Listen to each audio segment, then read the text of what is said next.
bankers and customers' rights, duties and rights of the bankers and customer rights कि bank की क्या duty है, bank के क्या हक है और कस्टमर्स के क्या हक है, इसके बारे में आज एक बेहतरीन सेशन अपन लेने जा रहे हैं।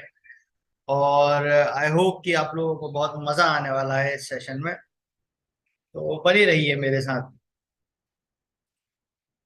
सबसे पहले ये देखते हैं कि हमारा आज का उद्देश्य क्या है और आज के सेशन को जब हम कंप्लीट करेंगे, प्रणाम लोकेश जी, प्रणाम।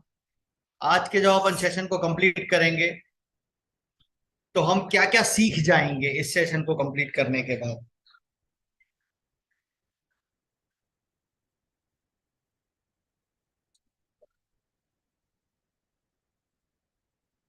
Understand the basic duties of the banker, bankers की बेसिक ड्यूटीज क्या क्या है। Good evening Avinash ji. And know the rights of bankers, bankers की ड्यूटी क्या है, बैंकर्स के हक क्या है ना। बैंकर्स के भी हक होते हैं ना। ऐसा थोड़ी है कि कोई कस्टमर आया बोले साहब ये बैलेंस बता दो, आपने कहा ठीक है हम बता दे रहे हैं, पता चली कि वो पूछी किसी और के बारे में रहा है, बैलेंस किसी और का है, पासबुक किसी और के लिए हुए है ना। तो ये कुछ हमारी ड्यूटीज और कुछ राइट्स में फर्क करना पड़ेगा और जानेंगे इसको। Know about the codes for the banks, जय हिंद जी। Know about the codes for banks publics by the BCSBI। BCSBI, अब जरा कोई BCSBI का फटाक से फुल फॉर्म बता दो जरा, अपन ने इतने बार BCSBI को पढ़ा है तो इसका फुल फॉर्म बिल्कुल निश्चित तौर पे हमारे एग्जाम में पूछा जाता है। तो जो भी पार्टिसिपेंट हैं वो BCSBI का फुल फॉर्म बताए, कोई ना कोई जल्दी से बता दे BCSBI का full form. Banking code standard board of India. हाँ बहुत शानदार, banking codes of standard board of India. बहुत शानदार बहुत शानदार, सभी लोगों का आंसर बिल्कुल सही है। अब हम देखते हैं कि duties of secrecy and confidentiality, जो ड्यूटीज हम कर रहे हैं उसमें सेक्रेसी एंड कॉन्फिडेंशियलिटी की बात हम किस रूप में करते हैं। The scope of the secrecy law in India has generally followed the common law principle based on implied contract. The debtor creditor relationship between the bank and the customer is of the special kind। अब यहां पर जो secrecy law है, secrecy law को हम एक मतलब secrecy जो लॉ है, सेक्रेसी लॉ को समझने की ये कोशिश करेंगे कि ये कहां पर लागू होता है और किस तरीके से लागू होता है। तो जो सेक्रेसी लॉ है वो बैंकर और एक कस्टमर के रूप में बहुत शानदार तरीके से अप्लाई होता है, जहां पर एक डेबिटर होता है और एक क्रेडिटर होता है ना। और वो डेवलप करता है एक बैंकर और एक कस्टमर के रिलेशनशिप को, जो कि एक स्पेशल काइंड का रिलेशनशिप होता है, जहां पर बैंकर कस्टमर की पूरी सेक्रेसी को मेंटेन करके रखता है। इसी को बोलते हैं the scope of secrecy law in India. It is a contractual relationship that has been implied obligation to keep the affairs of the accounts of customers secret and confidential। क्या है ये? एक कॉन्ट्रेक्चुअल रिलेशनशिप है। ये कौन सा relationship है? एक कॉन्ट्रेक्चुअल रिलेशनशिप है। कॉन्ट्रैक्ट है बैंक और कस्टमर के बीच में कि भाई आपका जो भी अफेयर्स होगा अकाउंट्स के रूप में और कस्टमर के रूप में, उसको हम सीक्रेट रखेंगे और कॉन्फिडेंशियल रखेंगे, जिसकी जानकारी सिर्फ आपको मिलेगी, आपके अलावा किसी और को नहीं दी जाएगी। The duty of non disclosure is contractual and legal. क्या? अब यहाँ पर ड्यूटी में फर्क, अब यहाँ पर राइट नहीं रहेगा, अब आपकी यहाँ पर ड्यूटी स्टार्ट हो जाती है। एक बैंकर की ड्यूटी स्टार्ट हो जाती है कि नॉन डिस्क्लोजर। डिस्क्लोजर मतलब, डिस्क्लोजर मतलब डिस्क्लोजर का मतलब क्या होता है? खुलासा करना। ठीक है, डिस्क्लोजर का मतलब खुलासा करना और नॉन डिस्क्लोजर मतलब कोई खुलासा नहीं करना। ठीक है, इज कॉन्ट्रेक्चुअल एंड लीगल, ये कॉन्ट्रेक्चुअल भी होती है और लीगल भी होती है। Thus, the duty to secrecy is not absolute, it is a qualified। तो ये क्या होती है, क्वालिफाइड ड्यूटी होती है। A bank would be protected only if it discloses the affairs of the customer under certain legally permissible compulsions and circumstances as follow।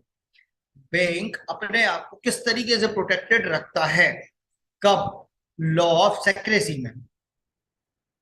Law of secrecy में उस जगह पे बैंक अपने आप को प्रोटेक्टेड रखता है कि वो सिर्फ लीगली तौर पर परमिसिबल लीगली अफेयर्स में ही कोई चीज को डिस्क्लोज करे, where disclosure is under compulsion of law.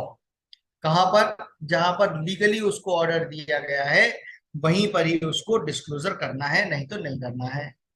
Where there is a duty to the public to disclose, where there is duty to the public to disclose, जहां पर duty है उसकी public को डिस्क्लोज करने की वहां पर डिस्क्लोज करेंगे। जैसे आपने कहा कि सर 12 रुपए वाला बीमा है 20 रुपए में हो गया, अब इसको डिस्क्लोज करना है कि नहीं करना, भाई करना है, वो पब्लिकली आपको डिस्क्लोज करना है ना। ये आपकी अब ड्यूटी बनती है कि बैंक का उस रिलेशनशिप को आपको डिस्क्लोज करना है कि भाई अब ये 20 रुपए का हो गया है, ले लो, ठीक।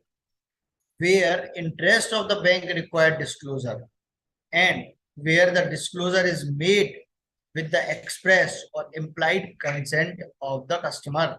और कहां पर, where the disclosure is made with the express or implied consent of the customer, जहां पर कस्टमर खुद कंसेंट दे कि हाँ ये चीज इसको बतानी है, तब आप उस चीज को डिस्क्लोज कर सकते हैं। Disclosure under compulsion of law, अब अपन देखते हैं कि disclosure under compulsion of law legally किस तरीके से हमें डिस्क्लोज करना है। Banks are bound by the legal provision to provide to certain authorities information about the customer and their dealings with the banks.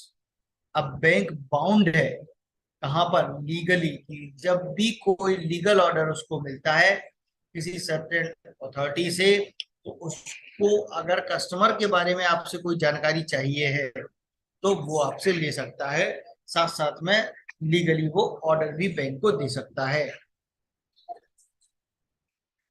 इसके लिए disclosure under compulsion of law के लिए बैंकर्स बुक एविडेंस एक्ट 1891 लगता है। अब कैसे याद रखोगे, 1891 बैंकर्स बुक एविडेंस एक्ट 1891 लगता है। As per the section 4 and 6 of the Bankers Book Evidence Act, in a legal dispute between a bank's customer and third party, certified copies of entries in the bank's book may be called for, which shall be prima facie evidence of the existence of such entries in the bank's book without producing the original book of the account।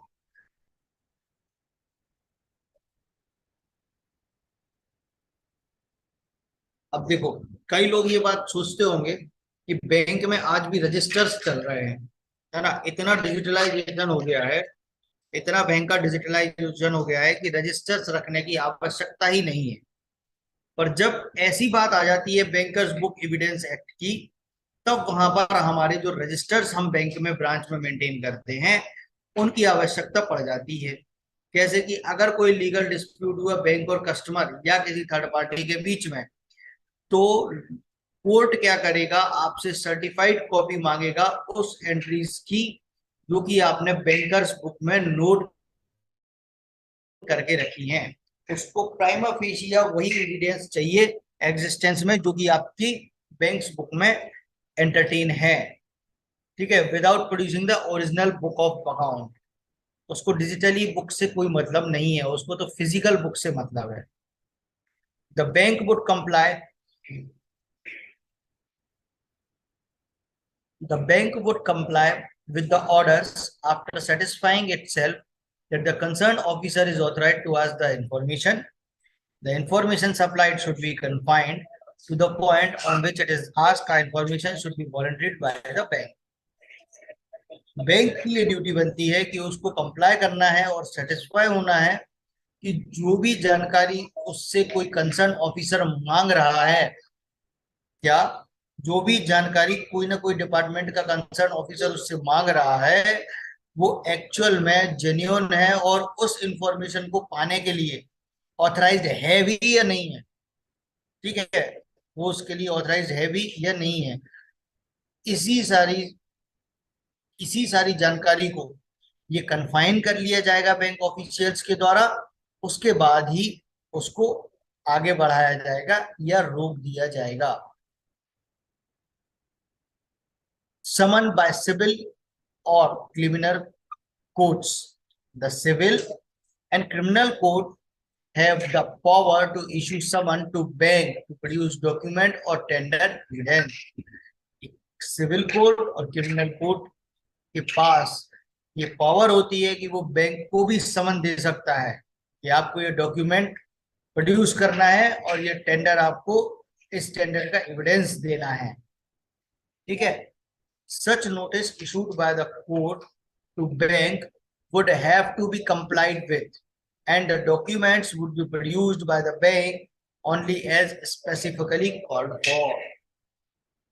जब इस तरीके का समन मिलता है या notice किसी court से bank को प्राप्त होता है तो बैंक को वहां पर वही डॉक्यूमेंट सिर्फ प्रोड्यूस करना है, सिर्फ वही डॉक्यूमेंट प्रोड्यूस करना है स्पेसिफिकली जो कि सम्माननीय कोर्ट द्वारा चाहे गए हैं। उसके अलावा उसको कोई भी एक्स्ट्रा कॉन्फिडेंशियल चीजें या डॉक्यूमेंट्स पेश नहीं करना, जो कोर्ट ने मांगा है सिर्फ वही देना है। Income tax act 1961, the income tax officer और specified higher officer of the income tax department under the powers vested by the section 133 of income tax act may call for book of accounts or other document in the bank.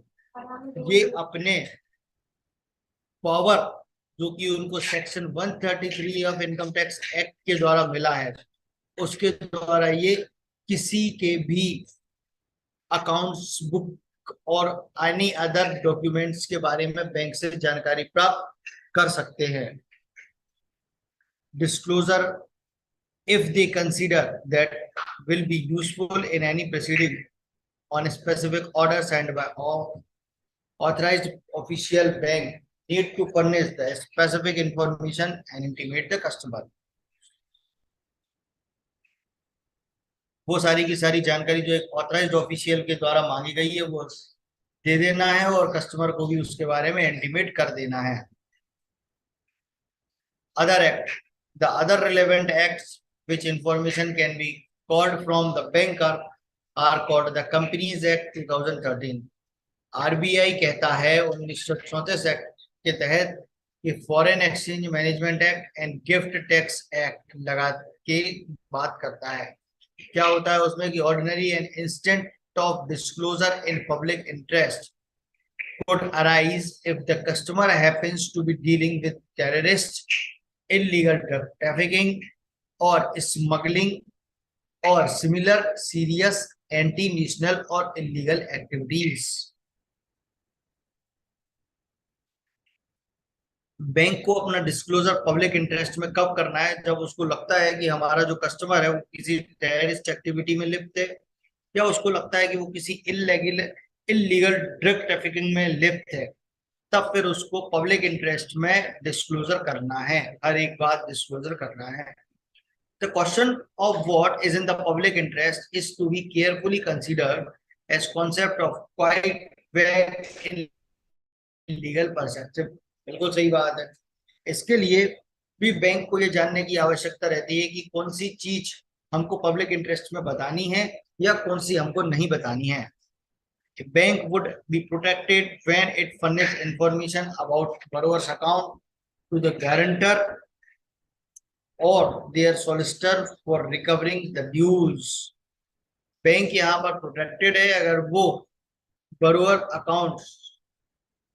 का account है उससे उसकी जो recovery है वो guarantor से भी कर लेता है, तो उसमें भी बैंक का प्रोटेक्शन है। Similarly, general information about the loan account of the borrower exchange with given to the other bank or co-banker would also be protected by banking custom, as it is self-interest of taking precaution in इसका कोई मतलब नहीं है।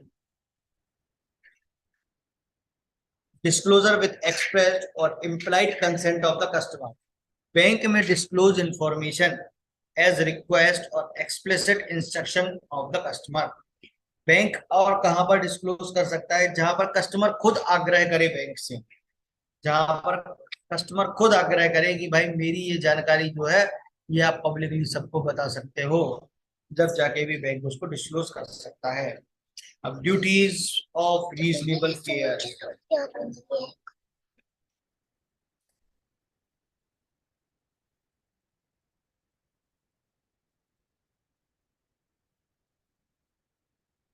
Bank has a duty of exercise reasonable care or diligence while discharging its duty as agent, bailey, trustee of a customer।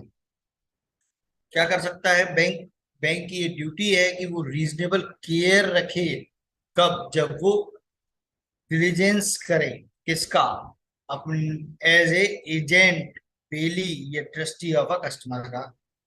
ठीक। If a customer suffers loss due to improper care or negligence of the bank, he or she may be claimed specific damage from the bank for making good the loss. Good the loss. Loss मतलब हानि। हाँ, loss मतलब हानि। If a customer suffers loss, ये बात समझ में आ गई ना कि बैंक से अगर कस्टमर को कहीं भी लॉस होता है कि ये बैंक की गलती थी और उससे कस्टमर को लॉस हुआ है, तो वो बैंक को क्लेम कर सकता है। गार्निशी और अटैचमेंट ऑर्डर।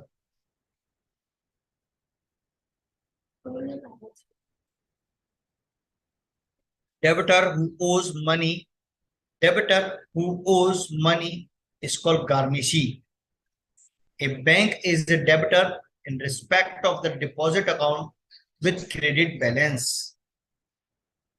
अब यहाँ पर जो डेबिटर है, जिसके पास मनी है, वो कहलाता है गार्निशी। और bank is a debtor in respect of the deposit account with credit balance. अगर किसी का डिपॉजिट अकाउंट है और उसमें क्रेडिट बैलेंस है, तो बैंक वहां पर डेबिटर कहलाएगा।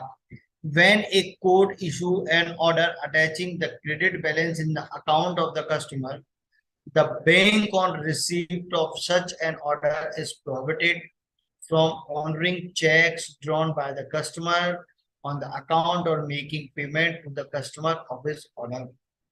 सीधी सी बात क्या है? जैसे ही गार्निशिंग ऑर्डर मिला है बैंक को, वैसे ही उसको तत्काल प्रभाव से जो भी ऑर्डर मिला है उसको फॉलो करना है।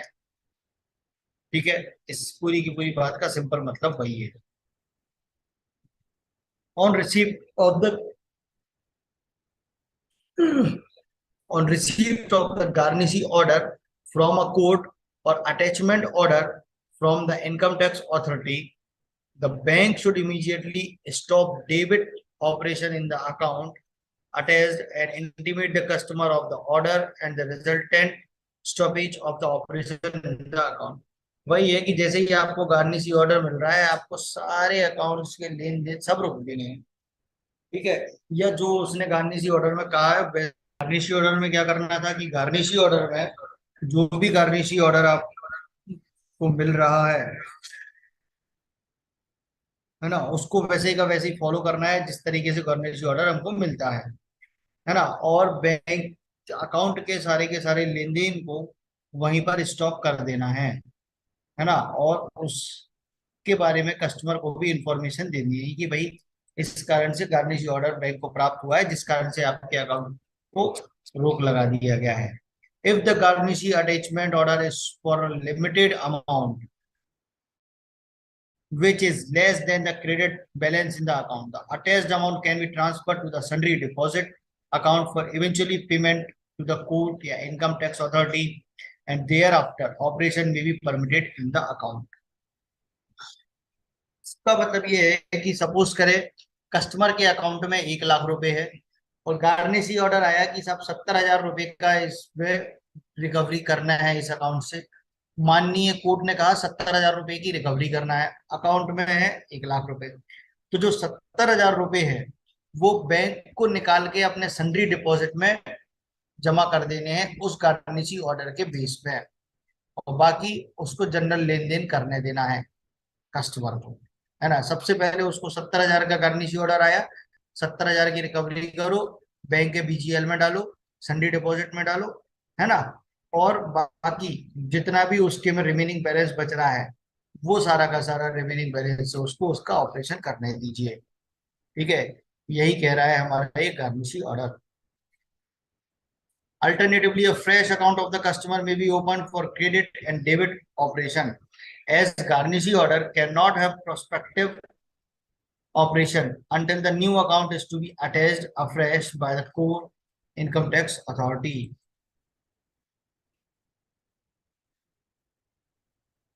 In terms of the bank customer relationship, there are certain rights conferred on the bank as per the court pronouncements or specific provision of law. These are briefly discussed in the following paragraph. तो अपन देख लेते हैं following paragraph क्या कह रहा है आपसे। Banks लीन को डिस्कस किया है सेक्शन 7.4 में। इसी के साथ साथ राइट ऑफ सेट ऑफ को डिस्कस किया है 7.5 में, और इसी के साथ right of appropriation of accounts को डिस्कस किया है 7.6 में, और राइट टू चार्ज इंटरेस्ट और कमीशन। अब ये क्या होता है देखते हैं। Normally rate of interest of the loan या overdraft and the commission for the collection of instrument और other services is chargeable by the bank as per the terms agreed by the customer while granting the facility, है ना। जो भी rate of interest है loan पर, overdraft पर, और जो भी कमीशन है कलेक्शन इंस्ट्रूमेंट पर, तो वहां पर सर्विस चार्ज चार्जेबल है बैंक के द्वारा, है ना। इस अनुबंध में बैंक और कस्टमर आपस में बाध्य हैं, बंधे हुए हैं। But in the absence of an agreement the bank would be entitled to charge interest commission as per market practice prevailing for the facility service in the question. बट अगर वहां पर एग्रीमेंट नहीं है तो बैंक वहां पर एंटाइटल है कि वो मार्केट रेट पर भी चार्ज कर सकता है। जैसे आपको पता है ना, जब बैंक में कोई अकाउंट राइट ऑफ हो जाता है, या बैंक में कोई अकाउंट राइट ऑफ हो जाता है, अब राइट ऑफ हुआ, सपोज करो 1 लाख रुपए से वो राइट ऑफ हुआ, अब 2 साल बाद कस्टमर आता है, तब बैंक का वहां पे कोई अनुबंध है कि कितने में उसको, एग्रीमेंट के हिसाब से कोई एग्रीमेंट है कि उसको कितने में सेटल करना है अकाउंट? ऐसा कोई भी नहीं है भाई। जितनी ज्यादा से ज्यादा रिकवरी उस 1 लाख के ब्याह में हो जाए उतनी करना है। कई कई लोग तो बड़ी शान बघारते हैं कि भाई 1 लाख रुपए लेना थे, हमने कस्टमर से 10 लाख रुपए ले लिए, तो अब राइट ऑफ अकाउंट बने, है ना। तो जब इस तरीके की बात आती है, in the absence of agreement bank would be entitled to charge interest और commission as per the market practice. जैसा मार्केट में साहूकार लोग करते हैं, उस मार्केट प्रैक्टिस के तहत भी आप चार्जेस लगा सकते हैं, बैंक के लिए राइट है। Bank customer relationship is a contractual relationship between two parties and it may be terminated by the party और voluntary basis on the procedure of law. Bank का और कस्टमर का जो रिलेशनशिप है ये जो है वॉलंटरी रिलेशनशिप है ना, और एक कॉन्ट्रेक्चुअल रिलेशनशिप है जिसको दोनों में से कोई भी तोड़ सकता है। अगर कस्टमर चाहे आपकी सर्विसेज पसंद नहीं आई, अकाउंट बंद कर देगा, आपकी सर्विसेज चली गई। आपको लग रहा है कस्टमर पागल है और वो अकाउंट को प्रॉपर मेंटेन नहीं कर पा रहा है ना, तो उसको बैंक छोड़ सकता है। Voluntary termination, the customer has a right to close his और deposit account because of the change of residence और dissatisfaction of the service of the bank और एनी अदर रीजन। कोई कस्टमर के लिए कोई भी रीजन हो सकता है अकाउंट बंद करने का, वो उसकी स्व इच्छा है। घर का पता बदल गया, वो कहीं और रहने लगा, अकाउंट बंद कर दिया। आपसे उसकी नहीं बन रही, उसने अकाउंट बंद कर दिया। ठीक है, कुछ भी रीजन हो सकता है, कस्टमर अपने आप में फ्री है, किसी भी रीजन से अकाउंट बंद कर सकता है। और वहां पर बैंकर बाध्य है कि अगर कस्टमर खुद लिखित में एप्लीकेशन दे रहा है, अपने सब कुछ देना चाह के और अकाउंट बंद करना चाहते हैं, तो आपको करना है। The bank also may decide to close an account due to unsatisfactory conduct of the account or because it find the customer is undesirable of certain reason। Bank के पास भी ये अधिकार है अगर कोई अकाउंट को बंद करना है तो। However, a bank can close an account only after giving a reasonable notice to the customer। Bank जब भी कोई अकाउंट बंद करेगा तो उसके पहले कस्टमर को नोटिस प्रोवाइड करेगा, रीजनेबल नोटिस प्रोवाइड करेगा, जिसमें कारण रहेगा कि भाई इस कारण से हम आपका अकाउंट बंद कर रहे हैं। Termination by the law, termination of bank customer relationship. तो termination by law, the relationship of bank customer can also be terminated by the process of law for only following reason. अब reason देख लेते हैं किस किस reason से कर सकते हैं।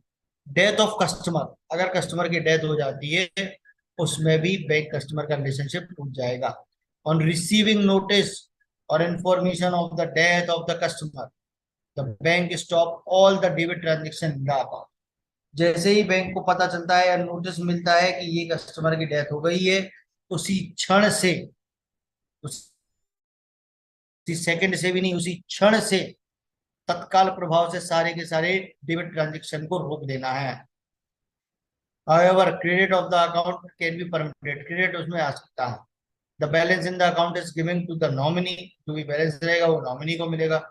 If available, or to the legal representative of the deceased after obtaining the letter of administration or succession certificate or indemnity bond as per the prescribed procedure, and only account is closed। किसको मिलेगा? Nominee को मिलेगा या फिर उसके legal representative को मिलेगा, जो कि सेटलमेंट से होगा, डेथ क्लेम सेटलमेंट से जिसको अभी नाम आएगा उसको मिलेगा।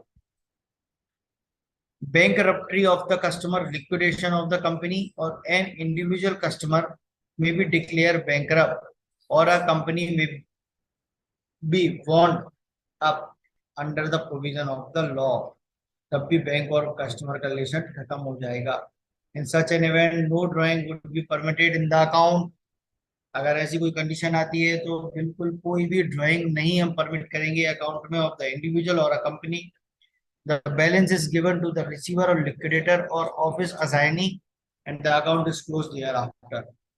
और अगर ऐसी कंडीशन आती है तो जो बैलेंस है उसको जो भी रिसीवर है या लिक्विडेटर है उसको प्रदान कर दिया जाएगा और अकाउंट को क्लोज कर दिया जाएगा। Garnishee order, as earlier discuss, garnishee order में हमें क्या करना है? जो लिखा है वही करना है गार्निशी ऑर्डर में। Insanity of a customer, insanity मतलब a lunatic person of unsound mind is not competent to contract under section 11 of Indian Contract Act। अगर कोई पागल व्यक्ति है, अनसाउंड व्यक्ति है, तो उससे आप कोई भी अनुबंध नहीं कर सकते बैंकिंग एक्ट के तहत। तो जो पागल है उससे क्या अनुबंध करोगे? उसी को नहीं पता कि भाई क्या है अनुबंध, मतलब क्या कॉन्ट्रैक्ट करोगे? तुम शर्त लगा नहीं सकते, कोई कॉन्ट्रैक्ट कर नहीं सकते। पागल है वो, तो वो कभी भी खड़ा हो जाएगा मैं तो पागल हूँ, मेरे को तुमसे करने नहीं था। तो अनसाइंड व्यक्ति के साथ हम ना कोई रिलेशन नहीं रख सकते। Since bank customer relationship is contractual, the bank will not honour cheques and will close the account after receiving the notice about the insanity of the customer and receiving and confirmation about through medical report। ठीक है, customer awareness की बात आती है। The contractual relationship, the right and duties of the bank and its implications on the conduct of the account are not well known to all the customers। A customer has to be made aware of these aspects। Bank therefore have to be educate the customer by explaining the terms and conditions carefully। Banker का और customer का एक relationship है। Relationship में भी कुछ शर्तें होती हैं जो कि कॉन्ट्रैक्ट की शर्तें होती हैं, जिसके बारे में बैंक कस्टमर को बताता है जब भी वो अपना कोई अकाउंट मेंटेन करता है या एंजॉय करता है बैंक से लोन या कोई वर्क, है ना। तो उसकी तमाम सारी सेवा शर्तें होती हैं जिनको बोलते हैं सेवा शर्तें, है ना। वही सेवा शर्तें होती है कॉन्ट्रेक्चुअल रिलेशनशिप। मेहनत का फल और समस्या का हल देर से ही सही पर मिलता जरूर है। मेहनत का फल और समस्या का हल देर से ही सही पर मिलता जरूर है। आप सभी को शुभ रात्रि, शब्बा खैर। मिलते हैं अगले एक इंटरेस्टिंग सेशन के साथ। Good night all of you.